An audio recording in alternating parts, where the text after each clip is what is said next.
D'abord, bonjour à tous. D'abord, rappelons-nous, il y a un peu plus d'un an, l'immense mobilisation électorale et la victoire du nouveau Front populaire aux législatives anticipées ont été largement motivées par l'immense mobilisation qu'il y avait eu quelques mois auparavant sur les retraites. L'unité syndicale au moment de la réforme des retraites, les millions de personnes dans la rue, les 80% de Français qui rejetaient cette réforme, 90% pour ce qui concerne les actifs, ont été l'ingrédient essentiel du score du nouveau Front populaire en 2024, en juin 2024. Il y avait bien sûr à l'unité syndicale répondait l'unité politique de la gauche et cette victoire avec une mobilisation électorale qu'on n'avait jamais connue depuis 1981. Il faut ne pas l'oublier, 20% de participation électorale en plus. Je ne vois pas, pour ce qui me concerne, qu'est-ce qui depuis juin dernier a changé dans la politique de Macron, a changé dans l'espérance sociale du peuple français, qui fasse que l'unité qu'on a connue il y a un an ne puisse pas se réaliser aujourd'hui. Je ne vois pas. Alors, arrêtons de fabriquer des faux procès. Moi, la référence que j'ai à l'esprit en ce moment, là, dans la période historique que nous vivons, c'est le 12 février 1934. Désolé pour ceux qui s'en souviennent pas. Mais à la montée du fascisme en France et partout en Europe, par les urnes, dans la plupart des pays, il y a deux grandes manifestations des socialistes d'un côté, des communistes de l'autre et de leurs amis. Et sous la pression des manifestants et du peuple parisien qui battait le pavé, ces deux manifestations ont convergé et ont été les prémices du Front populaire qui a gagné en 1936. Et donc, la période historique dans laquelle nous sommes aujourd'hui, c'est l'union des droites et de l'extrême droite qui est en train de se fabriquer partout dans le monde, partout en Europe et aussi, y compris en France. Vous voyez bien la porosité intellectuelle, culturelle, la montée du racisme dans toutes les sphères de la société. Cette union de droite et de l'extrême droite, elle n'est peut-être pas encore faite sur le plan partidaire, mais elle est en train de se faire dans les têtes, elle est en train de se faire culturellement. Et si nous, en face de ce péril-là, nous persistons à nous diviser, à regarder l'accessoire et à pas regarder l'essentiel, nous sommes inconséquents. Voilà ce que je voulais dire. Et pour finir sur la question qui vient d'être posée sur les mobilisations sociales. Mais là encore, le 18, jeudi prochain, le mouvement social, le mouvement syndical va nous montrer l'exemple. Qu'est-ce qui se passe le 18? C'est la première fois depuis 2023, depuis les mobilisations pour la réforme des retraites, que l'intersyndicale se reconstitue dans le périmètre le plus large qui était celui de la réforme des retraites. Entre-temps, il y avait eu des divisions. Eh ben, à l'unité retrouvée du mouvement syndical, il faut que nous, forces politiques de gauche, soyons à la hauteur de cette espérance sociale et construisons l'unité sur un programme de rupture sans jamais opposer, comme pour réagir au débat entre Olivier Faure et Adrien Clouet, sans jamais opposer le programme de rupture, les changements que nous souhaitons et toutes les avancées qu'on peut obtenir. Depuis quand on mégote pour une avancée sociale? Ça ne se fait pas dans les entreprises, ça ne se fait pas dans le mouvement syndical, ça ne se fait pas non plus en politique. Parce que derrière nous, on voit des visages, des gens qu'on rencontre tous les jours, et je peux vous dire, comme l'a dit François tout à l'heure, que dans ma ville de Saint-Denis, où il y a 37% de la population qui vit en dessous du seuil de pauvreté, jamais je ne mégoterai pour faire avancer quelque chose, ne serait-ce que d'une semaine en avance. Donc, pas de faux débat entre le grand soir et les petits matins. Il faut nous unir sur un programme de rupture parce qu'on est à un moment clé de la crise du capitalisme qui appelle des ruptures franches avec lui. Mais il faut aussi, en même temps qu'on se bat, être les relais pied à pied de tout ce qu'on pourra obtenir. Alors sur la dette, Marine Candelier vient de le dire, elle est évidemment agitée par François Bayrou et tous ses prédécesseurs pour faire peur et pour justifier la casse sociale qui était orchestrée dans le budget qui nous avait été présenté en juillet. Mais Olivier Faure disait c'est quand même une vraie question. C'est quand même une vraie question. Est-ce que vous partagez ce point de vue-là, Stéphane Peu, et si c'est une vraie question, du coup, comment on fait pour que ce soit compatible avec autre chose que cette casse sociale que nous promet la Macronie? Oui, bien sûr que la dette, c'est un sujet. Personne, et je crois personne ici autour de la table dira le contraire. Mais j'ai envie de dire d'abord, il y a dette et dette. La dette, ça peut être vertueux. La dette, ça peut être pour construire des écoles, pour mieux armer notre éducation, pour construire des hôpitaux, pour réindustrialiser la France, pour faire la transition écologique. La dette dans une politique publique, c'est quelque chose qui peut être vertueux. Personne ne pose la question non plus, avec cette tonalité alarmiste qui a été celle de François Bayrou, de pourquoi la dette en France est aussi tributaire des marchés financiers. Pourquoi une telle proportion de la dette est détenue par des fonds étrangers qui ont des taux d'intérêt élevés. Moi, je vais prendre un exemple que j'aime bien citer, mais que je cite souvent et qui peut peut-être mieux expliquer ce que je vais dire sur la dette.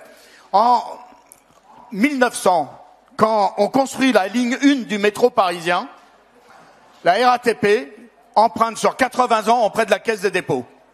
En 1980, la RATP a remboursé sa dernière mensualité d'emprunt pour la construction de la ligne 1 et ainsi de suite. Aujourd'hui, on construit un grand métro autour de Paris avec 68 gares et la société publique qui construit ce métro, elle emprunte sur 20 ans au marché financier détenu par des étrangers avec des taux d'intérêt exorbitants. Quelle est la logique où aujourd'hui, même pour des infrastructures qui sont amenées à durer des décennies, on applique le court-termisme financier au profit des emprunteurs, des créditeurs étrangers? Il n'y a aucune logique. Donc il faut aussi, derrière le débat sur la dette, il faut aussi que, là aussi, il y a une question de souveraineté. Il faut se réapproprier la dette. Il faut se désintoxiquer d'une dette aux mains des marchés financiers et notamment des marchés étrangers et que on la réapproprie pour construire l'avenir de ce pays. Je fais cette parenthèse sur la dette. Donc, l'alarmisme de François Bayrou, et il essaye de faire peur avec une dette qu'il a lui-même creusée, lui ou ses prédécesseurs, parce que François Bayrou, c'est à contrario de Barnier, Borne, Castex ou même Édouard Philippe. Bayrou, c'est pas n'importe quoi dans la Macronie. Bayrou, c'est lui, en 2017, qui a été l'artisan de la victoire d'Emmanuel Macron. C'est son tuteur politique, c'est son parrain politique. Et donc, quand François Bayrou chute, c'est un mur porteur de la Macronie qui chute, à la fois sur le plan politique, mais aussi sur le plan idéologique. Alors, moi, je voudrais surtout, et je pense que les Français, dans leur immense majorité, n'ont pas marché dans cette bataille idéologique autour de la dette qui visait à les culpabiliser. Parce que qu'est-ce qu'a dit François Bayrou sur la dette? La dette, c'est pas nous, c'est vous. La dette, c'est les malades qui seraient des profiteurs. C'est les retraités qui seraient des nantis. C'est les gens qui vivent aux minima sociaux qui seraient des assistés. C'est les chômeurs qui seraient des profiteurs, etc., etc. Il a pris tout en revue. Tous les Français qui travaillent, qui souffrent ou qui ont travaillé toute leur vie pour les culpabiliser sur la dette, eh ben ça n'a pas fonctionné. Les Français ne sont pas dupes. Et demain, s'il faut, le 18 septembre, les Français savent qu'il y a une alternative à cette politique. Olivier le disait, moi j'ai conclu mon discours lundi à l'Assemblée nationale de cette manière. J'ai dit à François Bayrou, ni Thatcher hier, ni vous aujourd'hui ne pouvez dire qu'il n'y a qu'une politique possible. Oui, il y a une alternative. Oui, on peut faire autrement, y compris avec la dette. Nous pouvons faire autrement et réinvestir pour ce pays. Voilà ce que je voulais dire. Et comme j'ai commencé tout à l'heure par une petite incursion historique, je vais continuer mon idée. Très très rapidement. Moi, ce qui me frappe, et il se trouve que j'ai une semaine avant qu'il chute, Bayrou, on était dans son bureau avec Fabien Roussel et qu'on a pu avoir une discussion. Ce qui me frappe, c'est que les raisons, et je continue sur ma menace qui pèse de l'union des droites et de l'extrême droite et de leur arrivée au pouvoir. Quand, en 1945, puisque dans quelques jours on va fêter les 80 ans de la sécurité sociale, quand, en 1945, ceux qui ont combattu contre l'occupation allemande se sont réunis pour bâtir le programme des Jours Heureux, le programme du Conseil national de la résistance avec les nationalisations, la sécurité sociale, le statut de la fonction publique et bien d'autres choses encore. Ils l'ont fait pas seulement parce qu'ils avaient fraternisé dans les maquis, ils l'ont fait parce que ils avaient analysé les raisons pour lesquelles on en était arrivé là. Ils ont analysé la crise de 29 et la crise des années 30 et la désespérance sociale qu'a perpétué les politiques d'austérité et comment cette désespérance sociale s'est traduite par la victoire dans les urnes en Italie, en Allemagne et dans d'autres pays de l'extrême droite et du fascisme. Et donc, quand ces gens-là, au sortir de la guerre en 45, ils se mettent d'accord sur le programme du Conseil national de la résistance, c'est parce qu'ils considèrent que par un contrat social qui réunit l'ensemble des Français, par plus de justice sociale, non seulement on va se prémunir d'un retour du fascisme et par là même se prémunir d'un retour de la guerre. Voilà pourquoi ils ont fait ça dans l'histoire et voilà pourquoi nous, en ce moment, il faut qu'on soit à la hauteur de cette espérance et de cette histoire et ne jamais l'oublier. Bon, moi, à la suite de François, je suis au diapason du mot d'ordre qui a été repris sur l'unité. Une fois qu'on a dit ça, je dis à ceux qui sont autour de cette table, pas d'exclusive, ne surlignons pas sans arrêt nos différences alors que l'essentiel doit nous rassembler, surtout face à l'adversité. Donc je le dis aussi bien à Olivier qu'à Adrien, ça peut pas être de Ruffin à Glucksmann en ostracisant la France insoumise, ça peut pas être la France insoumise tout seul en ostracisant tous les autres. Ce n'est pas à la hauteur. Je le dis aux uns et aux autres, ce n'est pas à la hauteur du moment. Et donc, une fois que j'ai dit ça, je sais que ici personne, ni à cette tribune, ni dans la salle, ne joue à ce jeu-là. Mais regardons l'évolution du débat politique, du débat médiatique, ou même du débat à l'Assemblée nationale. Moi, je vois parmi les gens de droite, même parfois certains qui ont bénéficié du consensus, du Front républicain lors des dernières élections, les mêmes, chez les macronistes, chez la droite, nous expliquer que la France insoumise ce serait plus possible, qu'il faudrait un cordon sanitaire, qu'il faudrait les ostraciser.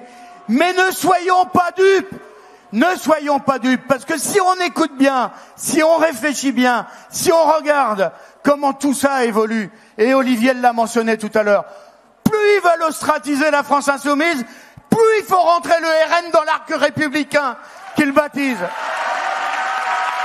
C'est une manœuvre en deux mouvements pour essayer de construire, ça fait partie de la bataille culturelle que j'évoquais tout à l'heure, pour essayer de bâtir l'union des droites et de l'extrême droite. Alors nous, je nous en prie, ne tombons pas là-dedans,